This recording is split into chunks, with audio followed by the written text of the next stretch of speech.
Hey guys, so now I'm going to demonstrate to you a very simple and gentle mobilization drill for the spine. This actually also teaches you about the relationship between the pelvis and the spine. So we can see how movement changes in one can affect the other, and we'll talk about that. The idea with this movement is we're trying to learn how to segmentally control the spine through the biggest range of flexion and extension possible. You've probably seen this in many yoga circles, typically referred to as a cat-cow, but I prefer to call it a segmental spinal mobilization drill. What I often see in many cases when this is demonstrated is the back is being moved too quickly and in chunks, rather than what the actual intention is to try and mobilize the spine vertebra by vertebra to try and maximize the movement capacity through the spine from flexion into extension. So I'm going to get into position now. I'll demonstrate slowly and I'll explain as I'm going along, and feel free to try this as well. The ability to articulate the spine fully through flexion and extension is actually really, really important to pretty much all exercises we do, particularly anything that involves transference of force from the lower extremities, the feet and the legs, through the trunk to the upper extremities, so the arms, etc. So how we're able to move and shift our spine can dictate where those forces are being distributed and the efficiency of those movements. So let's get started. First thing I'm going to do is set up in what I like to call a 6-point position, for the simple reason being that we have 6 points of contact here with the floor, being the 2 wrists, which are stacked vertically below the shoulders, the 2 knees, which are directly under the hips at this point, and the balls of both feet behind. So I've got the balls of my feet on the ground, my knees directly under my hips, and my wrists directly stacked underneath my shoulders. And my back is, your back should be nice and flat. So imagine that you've got a dinner tray on your back at this point, and the idea is to keep it there and not let it fall off. So this is our start position. So we're going to start with spinal flexion first. So the first thing that I'm going to do is I'm going to start from the head, and I'm going to tuck my chin down towards my chest. So I'm actually looking back towards my knees or my thighs.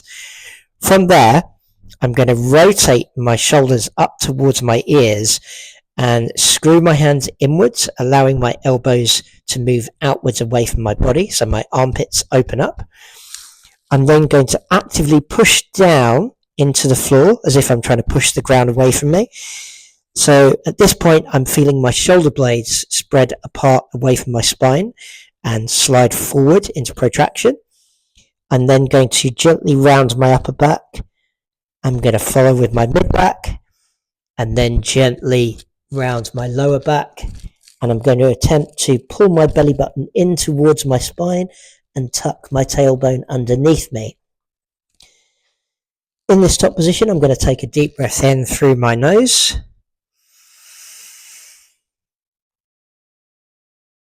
And then slowly exhale out through my mouth.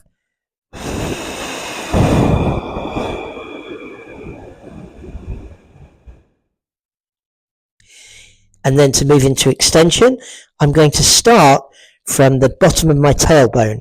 So initially, I'm going to lift my tailbone up towards the sky as much as I can slowly, keeping my head and chin down. I'm going to arch my lower back or extend my lower back, then start to extend the mid back slowly, and then gently start to extend the upper back, lifting my chest up and looking up towards the sky as high as I can go. And then I'm going to screw my hands outwards into the floor, rotating my elbow pits forward and pulling my shoulders back down away from my ears, as if I'm trying to get my shoulders into my back pockets. And I'm squeezing my lats just under my armpits. And now we're in full extension. And I'm going to hold this for another deep breath in through the nose. And a slow exhale out through the mouth.